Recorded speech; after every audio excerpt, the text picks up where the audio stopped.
E estou aqui com o queridíssimo Sandesh Ferrari, tarólogo, astrólogo, quemético, e convidei-o para falarmos sobre algo que também muito me interessa e que eu estou estudando, que é o Senet. Tudo bom? Conheci Sandesh nos caminhos queméticos, descobrimos muitas coisas em comum. Uma delas, né, o conhecimento, o gosto pelo Senet, pelo Antigo Egito, e convidei ele para estar com a gente para falar mais sobre este jogo.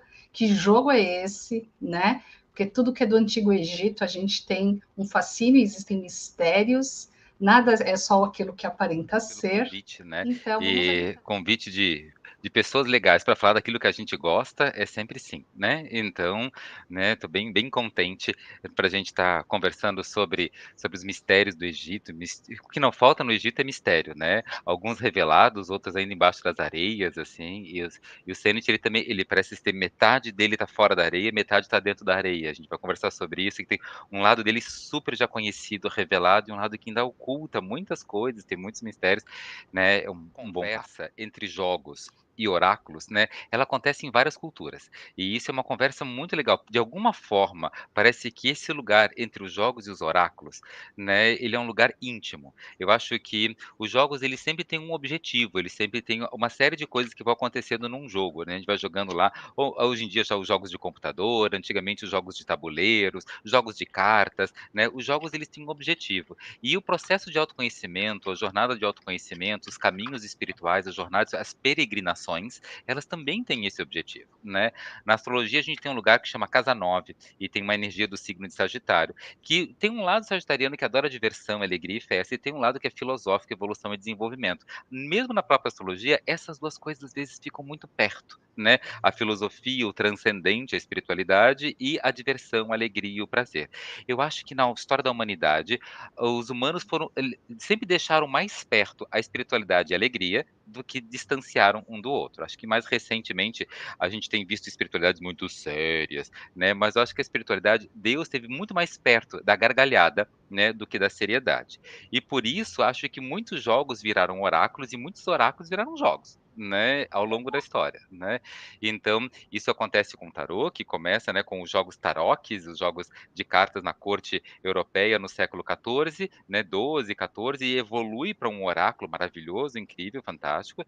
E isso também acontece em vários, mas às vezes também acontece o contrário. Lá na Índia, né, os rishis, os sábios indianos, criaram um jogo, né, para ser autoconhecimento, desenvolvimento oráculo, né, que é o Mahalila, e isso com o tempo acabou virando um jogo de diversão, escadas e serpentes, um jogo de tabuleiro que dependendo de onde eu caio, a energia sobe ou a energia desce e assim por diante. Isso acontece em vários lugares do mundo.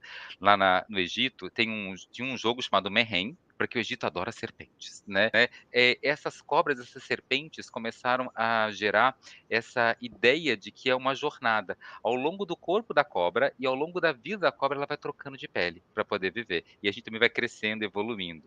Então, tabuleiros começaram a ser criados, né, no formato de uma sequência de casas, e como se fosse um corpo de uma cobra para a gente chegar até a cabeça, até aonde a gente vai levar essa energia. E como a cobra tem essa energia também de proteção e de venenos, de saber onde é que a gente está acertando, onde a gente está errando, né, e essas transformações que vão acontecendo, os jogos de tabuleiro foram meio filhos e meio resultados disso. E vão aparecendo em várias culturas diferentes com essas inspirações de serem uma jornada. Então, e alguns arquétipos, né, são clássicos e aparecem em todos os desenvolvimentos de oráculos, né? Então, quando a gente vê, por exemplo, uma sensação de impotência que aparece no tarô lá, como se fosse o enforcado, a gente aparece lá uma sensação de impotência no Senet como a casa número 4. Às vezes tem lá no I Ching, né, a dificuldade inicial ou a insensatez juvenil lá nos chineses. A gente aparece, né, lá na astrologia a casa 12, uma sensação de impotência e também a parte da potência, a parte do amor e a parte da alegria e a parte da realização e a parte da prosperidade, são verdades universais dos seres humanos. E aí quando os oráculos começam a ser construídos, né, seja há 5.000 anos atrás ou há 500 anos atrás, né, seja um tarô ou um senet, o fato é de que o ser humano é o mesmo. O ser humano quer beijar na boca, quer ter as contas pagas no final do mês e ter colheita e ter o que comer, né, tem que dormir, tem que acordar, faz filho, né, e esses valores universais estão presentes, né, lida com primavera, verão, outono, inverno, 3 estações, 4 estações, hora de plantar, hora de colher, hora que não dá pra fazer nada. Isso aparece em todas as culturas. Não importa se eu sou africano, se eu sou asiático, não importa se eu sou um índio tupi-guarani, um asteca ou um viking. Interessante porque ele ganha notoriedade lá quando o Egito passa de pré-dinástico e começa a virar dinástico, um dos primeiros faraós, né, que veio do sul do Egito, a parte alta do Egito, e foi em direção ao norte. O Egito é um país que é alto no sul e é baixo no norte. O rio Nilo, ele corre do sul para o norte, né? Então, assim, eu brinco aqui, como o norte é baixo e o sul é alto, o Egito é o primeiro lugar que a gente aprende o que está em cima é igual ao que está embaixo, o que está embaixo é igual ao que está em cima, né? Então, oficialmente, é o primeiro faraó que unifica tudo isso e que cria esse conceito, né, de união das duas terras. E não é só duas terras externas, ou o norte e o sul, em cima e embaixo, mas duas terras internas, né? Esse primeiro faraó foi Narmer. E Narmer, e brinca com esse som, né, de N e M, Narmer, né, e M e N. Então ali a gente já começa a brincar com esse som, que tem a ver com esse jogo, né, e ele já começa a aparecer em hieróglifos pré-dinásticos e nas primeiras dinastias. E esse jogo ele já começa a ser conhecido e praticado nessa época do Egito, né, e esse Egito que ainda nem tinha o formato faraônico, e começa a se construir o Egito no formato faraônico. Então ele é um som, e ele também é uma ideia de jornada, e ele também passa a ser um jogo de tabuleiro. A princípio, essa jornada, esse tabuleiro, ele é um jogo, retangular, um tabuleiro que tem 30 casas, separados em 3 fileiras de 10 casas. A estrutura dele são 3 fileiras de 10 casas. Essa numerologia, esse formato, né, essa tecnologia, digamos assim, aplicada a esse tabuleiro, é uma informação muito íntima como os egípcios contavam o tempo. Então os egípcios separavam o ano em 3 estações, tinha plantio, colheita e época das cheias. As cheias inundavam de lama as laterais do Nilo para fazer plantio e depois ter a colheita. E durante as cheias também era quando dava para poder transitar com materiais, do norte para o sul, do sul para o norte. E aí quando a gente fala de materiais, a gente está falando de, Egito é na época do bronze, né, então mesmo hoje em dia a gente está vivendo a época do petróleo, tudo funciona à base de plástico e petróleo, né. Então, mas houve uma época em que o mundo era a época do ferro, era a idade do ferro, e o Egito ele cresceu na época da idade do bronze. Lá fazia tudo funcionar. E para poder levar de um lado para o outro, é a época das cheias. E também as famosas grandes pedras para construir as pirâmides, e também colheita, e também plantio, e também tudo se resolvia na época das cheias, né? E aí, quando não estava a época das cheias, era plantar e colher, eram as 3 estações. Então o tabuleiro ele já começa a ser organizado em 3 linhas, que representa as 3 estações. Os egípcios tinham dentro dessas estações os meses do ano, e os meses do ano tinham as semanas. As semanas egípcias, elas tinham 10 dias, não era semana de 7, era semana de 10. A própria organização egípcia de corpos e de espiritualidade é um sistema de 10 corpos, de 9, 10 corpos, se a gente vai usar o corpo mental, né, o que eles chamam de Khu, né, esse representa o corpo mental, mas o nome que representa um corpo, o corpo físico, né, o Ba, o Ka, todas essas forças desses corpos, né, que os egípcios tinham, né, eles são separados em 10, e a semana também é separada em 10. Depois a gente vai ver que também depois a gente usa uma semana de 7 dias, os indianos separam os corpos em 7, mas os egípcios trabalhavam com esse 10. E a gente vê aí que cada fileira tem 10 casas. E as 10 casas, como os 10 dias das semanas, como os 10 corpos, as 3 linhas, como as 3 estações do ano. Então, o Senet, ele tem essa relação muito forte, né, com o tempo. Né, com a medida do tempo, com a forma como o tempo passa. E medir o tempo e a forma como o tempo passa é a ideia original de jornada.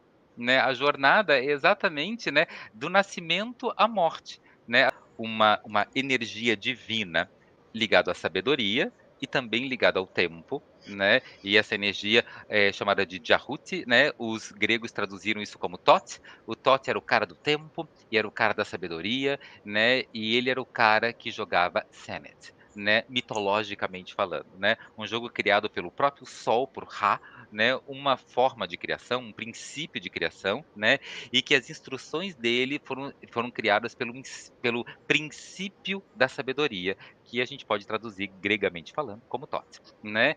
E aí, então, esse princípio da sabedoria que criou todas as informações, que a gente chama de deuses, né, traduzindo, aqui meio ocidentalmente falando. E aí, esse princípio de sabedoria, ele começa a jogar esse jogo, tem algumas passagens mitológicas em que o jogo vai aparecendo na história dos deuses, e ele vai jogando esse jogo exatamente para conseguir dias a mais no calendário. Ou seja, para conseguir aprofundar na jornada do tempo. E nesses dias a mais do calendário, né, a energia do céu e a energia da terra, o princípio do céu e da terra, ou os deuses do céu e da terra, se quiser chamar assim, né, Nut, a deusa do céu estrelado, Geb, o deus da terra fértil, né, eles conseguem gerar 5 dias a mais. O ano de 360, que é o círculo perfeito, se torna 365 dias.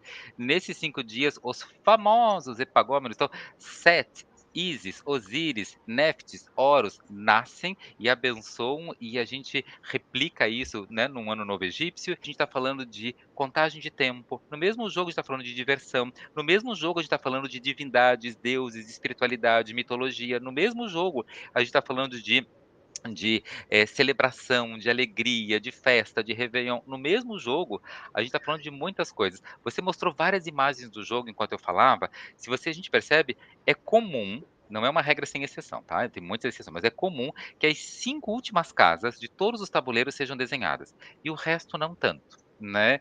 E por que Sim, isso? Exatamente para representar esses 5 dias a mais ganhos, né, quando esses 5 sim, epagômenos, esses 5 deuses, né, ganhos no tempo entre o céu e a terra. Então, é tão espiritual quanto jogatina.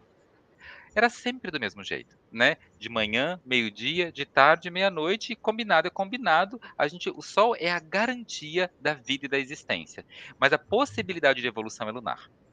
Né, e exatamente o jogo ele contempla tanto as estações solares, como as casas lunares, né, as 3 linhas, né, e as 10 casas, exatamente criando esse equilíbrio luz e sombra. E exatamente por causa disso, que o jogo ele tem casas, né, claras e escuras, não todos os tabuleiros, mas muitos tabuleiros que você mostrou, dá para ver esse contraste como se fosse jogo de xadrez, é um tabuleiro com luminosidades e escuridades, hum, vamos inventar essa palavra, exatamente para mostrar essa relação entre aquilo que é fixo e tem uma ordem, não dá para fazer acima de 30 casas, né, 3 linhas, 10, né, casas por linha, mas ao mesmo tempo, a gente tem as peças, e as peças são essa capacidade de fazer a jornada, de fazer o movimento, às vezes está ali, estou indo para frente, às vezes uma peça come a outra e volta lá para trás, e assim por diante, então tem todo esse movimento entre luz e sombra, né, e todo esse movimento entre Sol e Lua que faz parte inclusive do mito, né, quero continuar jogando meu jogo.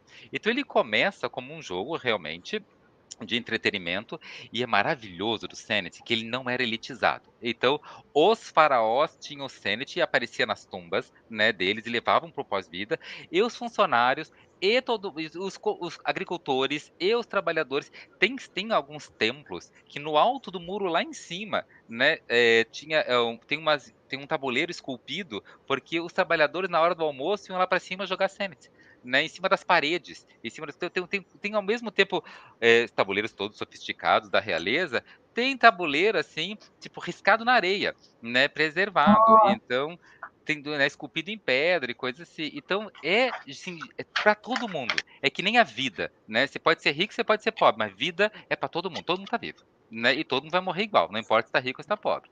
Então, aí o Senet ele tem essa coisa que é universal. Ele olha para o todo como Deus olha. É todo, não é uma parte, é o todo.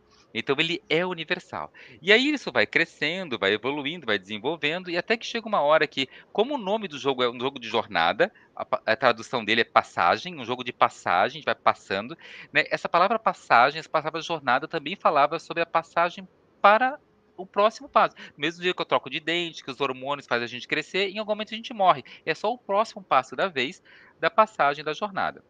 E aí muitas pessoas no Egito começam a jogar esse jogo, né, com a ideia de que ele vai incorporando ele com a ideia de que eu posso continuar me interagindo com os invisíveis, com os mortos, né, através de estar jogando com eles. Então as pessoas iam lá, né, para onde estavam os mortos com os seus tabuleiros de Senet e jogavam, né, com a outra pessoa e dependendo das coisas que aconteciam no jogo, isso era interpretado como essa conversa, essa troca, essa comunicação.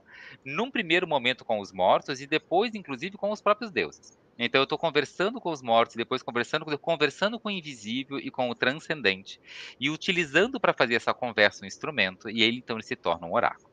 Então, até aquele momento, as representações do Senet sempre eram 2 pessoas jogando, né, e depois desse momento, né, as representações do Senet passam a ser uma pessoa jogando o Senet, né, perto de uma parede, e não tem alguém do outro lado. Não tem o outro jogador, né. E aí do outro lado dessa parede aparecem os deuses, aparecem ancestrais, aparecem os mortos, isso começa a ser representado nas paredes. Isso começa a aparecer ali 14ª dinastia, décima se e a partir da 17ª dinastia, né, e 17ª dinastia, só para a gente se localizar, quando começa a aparecer os faraós que a gente fala mais famosinhos, né, como o próprio Tutancâmon e como o próprio, né, Amenófis. Akenaton, tal, né, e depois 19ª dinastia aparece Ramsés e tudo isso, só para a gente se localizar um pouquinho, mas a partir da 17ª e 18ª dinastia, ele já passa a ser representados no livro dos mortos. O nome verdadeiro, né, do livro, livro para ver a luz, mas ele passa a ser uma parte do livro. Hoje em dia, os cientistas, né, atualmente, separam as várias partes do livro em capítulos. E o Senet, ele está lá, 17º capítulo do Livro dos Mortos, a partir da 18ª dinastia, com inscrições funerárias, né? Ele já começa a aparecer nas inscrições funerárias desde a 12ª dinastia, mas ele faz parte do Livro dos Mortos a partir da 18ª dinastia, no capítulo 17, né? E vai aparecendo, e vai aparecendo, e vai aparecendo, 20ª dinastia, tudo tal, ele já é parte do equipamento funerário, né, então, assim, precisa ter sarcófago, precisa ter semente. Né, então assim, faz parte do jeito como pensa para continuar a jornada, como é que é um tabuleiro, né, nesse tabuleiro tem peças, tem 5 peças para você, 5 peças para o outro jogador. Se o outro jogador é os mortos, ou são os deuses, ou se você está jogando com outra pessoa, né, as 5 peças do outro representam a vontade do outro, as 5 peças suas representam a sua vontade. Nessa conversa, né, você conta o que você quer, e o oráculo vai contar o que vai acontecer, né, e como é que é a melhor forma de lidar com isso. Então é nessa conversa com os mortos, com os deuses ou com outro jogador, você tem 5 peças e o outro depois, mais tarde, tinha ali do lado, né, outras culturas, Mesopotâmia, né, os sumerianos, os babilônicos, os assírios, e jogos com outras culturas fez com que muitos senets também, a partir da 18ª dinastia, aparecesse com, 7 peças para cada jogador. Em origem, eram 5 peças para cada jogador. Então, às vezes né, um país, uma cultura que vai por, né, 3.000 anos evoluindo, claro que vai mudando um pouquinho as regras. Então, né, a gente tem aí está mostrando peças, altas e peças baixas, peças brancas e peças negras, né, e é exatamente essa a ideia, 2 conjuntos de peças, 5 peças originalmente, 7 peças a partir da 18ª dinastia. Os dados eram esses palitos aí, né, então quando tem 3 palitos para baixo e um palito para cima é 1, né, 2 para baixo e 2 para cima, 2, né, 1 para cima e 3 para baixo, 3, né, e se aparece todos os palitos para o mesmo lado, né, isso representa o 6. Então, originalmente eram 4 palitos, você podia tirar 1, 2, 3, né, ou 1, 2, 3, 4 ou 6, isso, não tinha o 5. Depois eles já começaram a botar um palito a mais, um palito a menos, assim, e hoje em dia, se a gente até baixa um aplicativo de jogo de Senet pra jogar no celular, né, você vê que eles jogam até dados, né, então mas dá pra jogar com dados, dá pra jogar com palito, mas dados é uma versão mais contemporânea, mais moderna, mais atual, né, que a gente joga hoje em dia os jogos de tabuleiro são comuns que a gente utiliza um dado. Tem algumas casas que protegem você de ser comido pelo outro jogador. Tem algumas regras que, se um outro jogador cai na casa onde você tá, você tem que trocar de lugar com ele, então você vai para trás e ele vem para frente. Então tem coisas que abençoam, tem coisas que amaldiçoam, no sentido de que se você tem um objetivo de andar rapidinho, às vezes a vida te diz vai mais devagar, volta aqui de novo, rever, né, antes de seguir adiante. Então, às vezes muda. Se tem ainda coisas na primeira linha, não pode sair do jogo pela terceira linha. Então significa que não adianta um pedaço teu estar super evoluído sentido se você não está evoluindo como um todo, né? Então, se a minha mente é super inteligente, mas minhas práticas são defeituosas, é importante que eu pratique tanto, não é só aprender, não é só conhecimento, tem que praticar, tem que ir. O jogo ele tem cheio de símbolos, né, nesse sentido. E o Uhum. objetivo basicamente é você andar pelas 30 casas e tirar todas as suas peças. O primeiro jogador que tira todas as suas peças pela última casa vence o jogo, né? A técnica básica é essa. Encontrar eles. Esse aqui é uma edição de uma empresa que tinha no Brasil, que fazia Senet no Brasil, um jogo, uma é, fábrica de jogos no Brasil, que não tem mais. E aí, ó, esse aqui tem símbolos Olha em que todas as lindo. casas, né? Então, Nossa, e esse é de papelzinho, né? Aqui tem um de madeira, você mostrou um tabuleiro parecido com esse, né? E eu passei os lindo. símbolos para todas as casas aqui, né? Mas dá para fazer de vários materiais. Eu tenho uma maravilhosa amiga minha fez de crochê para feito assim, dá para ser feito de qualquer material, né? A ideia é conter a informação. O material não é tão importante quanto a informação, né? Mais Sim, importante a informação.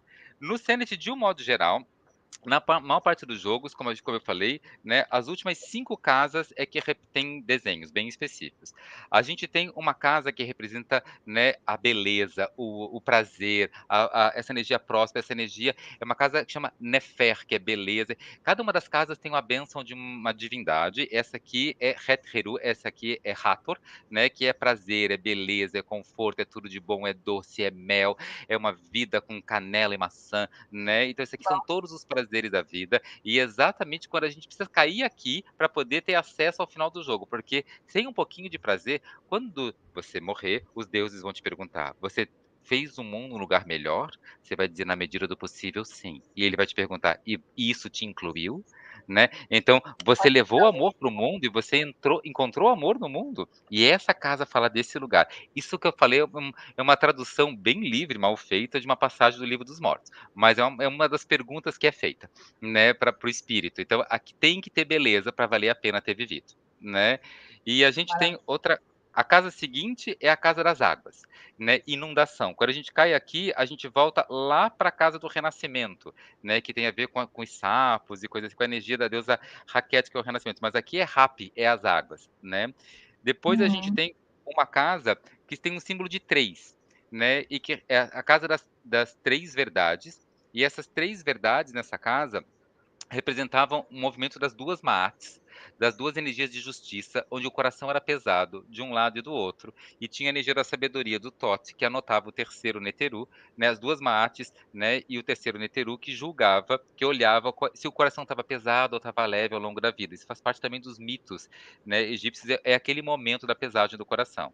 Depois a gente tem as energias de luz e sombra, a energia do 2, aí é 3, aqui é 2. Aqui para sair do jogo precisa tirar um 3 perfeito. Aí a gente anda 1, né, 2, 3 e consegue sair, né. Aqui precisa de um 2 perfeito, né, para poder sair. Aí 1, 2, aí consegue sair do jogo. São as últimas 5 casas. E esse 2 representa toda essa energia de Alto e Baixo Egito, do encontro dentro e fora, em cima e embaixo, é Sematal, é a união das 2 terras, né. E quando a gente Nossa, consegue fazer essa união, né, de céu e terra, a gente consegue chegar na casa um.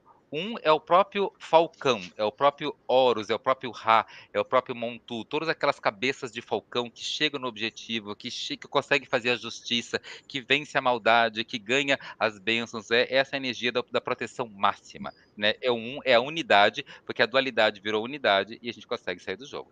Então é comum que a unidade, a dualidade, o trino, né, a chama trina, essa energia, né, ternária, né, a inundação e a beleza, né, junto com o renascimento, sejam as casas mais desenhadas nos jogos. Todas as outras áreas são mais raras de serem desenhadas, mas essas basicamente são as que estão desenhadas em praticamente 100% dos tabuleiros encontrados.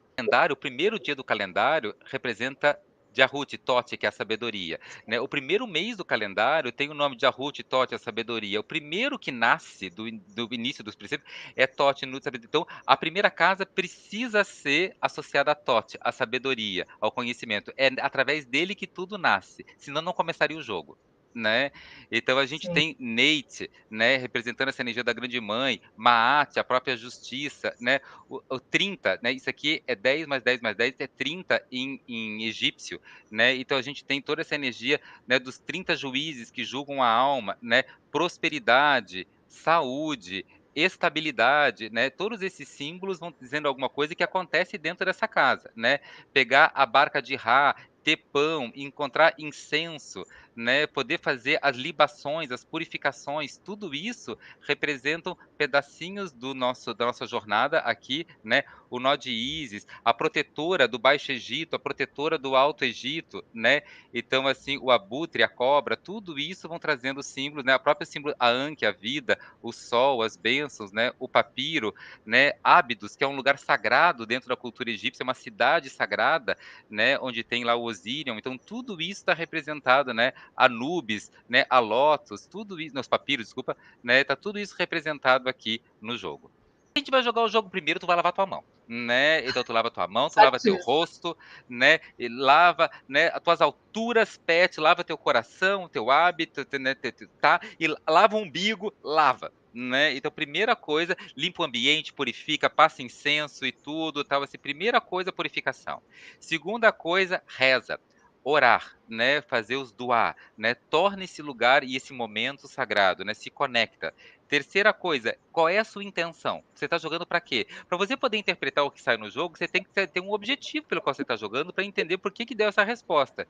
E aí você precisa intencionar. Você está jogando para quê? Você quer resolver o quê? É a jornada do morto? Ou é a jornada da tua prosperidade? É a tua jornada de amor? É a tua jornada de saúde, evolução, desenvolvimento? Qual é a sua intenção?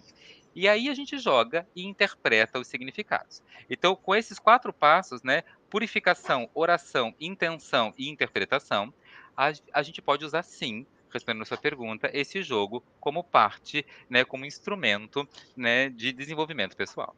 Era um jogo que foi jogado durante 3, 4 mil anos, né, e que depois que o Império Romano entra e depois a coisa começa a diminuir, diminuir, e ele passa um tempo que ele não é jogado. As regras foram perdidas, a clareza o que era perdida. Os achados arqueológicos de milhares de tabuleiros ao longo da história, né, fizeram que esse precisasse ser relembrado, reinterpretado, retraduzido, né, as instruções e como é que funcionava, o significado de cada casa. Algumas casas elas são muito raras de achar. Alguma coisa falando sobre aquela casa. A casa 4, por exemplo, né, é uma das mais essa aqui, a casa 4 é uma das mais raras de achar algum significado dela, né. Então, assim, a maior parte das tabuleiras ela tá vazia, não tem nada lá, né, e não se fala nada, nenhuma parede, nenhum texto num sarcófago, nenhum pergaminho, ninguém deixou uma dicasinha escrita. Então, algumas casas são muito difíceis, né.